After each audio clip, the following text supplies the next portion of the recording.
Hello and welcome back. I'm Dani Walker. If you're new to my channel, I was Miss Montana USA 2018 and now I am a communications coach. So today we are talking all about what not to do in an interview. If you want to see the other episode about what not to say in an interview, click this link right up here in the corner. Also, be sure to follow me on social media at Dani Walker, and don't forget to subscribe and hit the notifications bell so you don't miss out on any new episodes.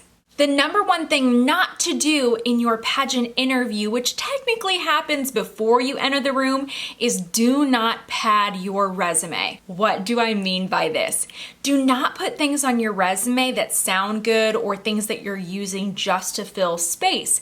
Because if a judge asks about it, you don't want to get caught off guard. And I've seen this many times when I have judged pageants or even when I work with clients. I'll ask them something that they listed on their own resume and they either ramble on about it or aren't even familiar with what they wrote on their own resume. So if you write it down, it is fair game for the judges to ask about. If you need more help with your resume and all of your pageant paperwork, that's also something that I offer through my coaching services. So if you would like to work together to prepare for your next pageant, click the description below. You're going to see a link to my website, which is just DaniWalkerOfficial.com, so that you can learn more about that and we can connect there. The second thing that you don't want to do is to forget to practice your body language. This is something that so many contestants overlook, myself included. There was a time when I walked into an interview and my hands were flailing all over the place. I was expressing all of my nerves through my hands and I was being really distracting. This is something that happens a lot for contestants. Other times we express our nerves by tugging on our clothes or playing with our hair.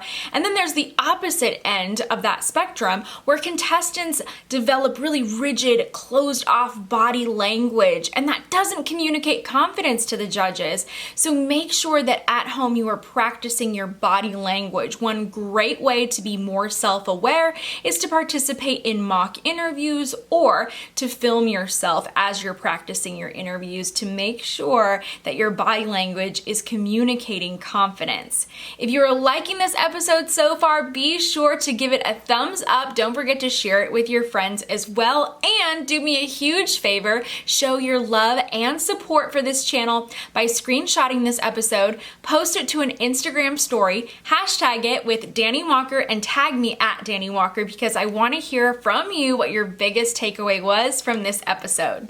The third thing we don't want to do is enter an interview room with the wrong type of energy. I've seen this happen a lot. When contestants get nervous, sometimes we're really amped up when we enter the interview room. It could be a little bit much for judges. It could come off as a little bit too intimidating or that you lack control. I've also seen contestants walk in with really low energy and it just seems like they're not interested in the opportunity, even though in their heart it might be something that they're really excited about. So make sure that you control the energy when you walk in the room. This takes a little bit of practice sometimes. Personally, I'm really animated, so it's something that I had to work on reeling in as I was preparing for the title of Miss Montana USA, although you might have the opposite problem. So be sure that as you're practicing at home, get some feedback from either a coach or friends or maybe a judge or a pageant director about your energy to make sure that we're at that nice sweet spot so you're coming in and you come off as really pleasant and really confident. Number 4 is verbal communication, and there are so many don'ts that I could talk about when it comes to verbal communication, but some of the really big ones are using filler words, speaking too quickly in an interview, sharing only one-word answers, and things along those lines. So you really want to be practicing these skills all the time and getting comfortable with verbal communication. It's an essential skill to have as a title holder. Something that you should get used to doing is practicing answering really common interview questions and also packaging those questions in under 30 seconds.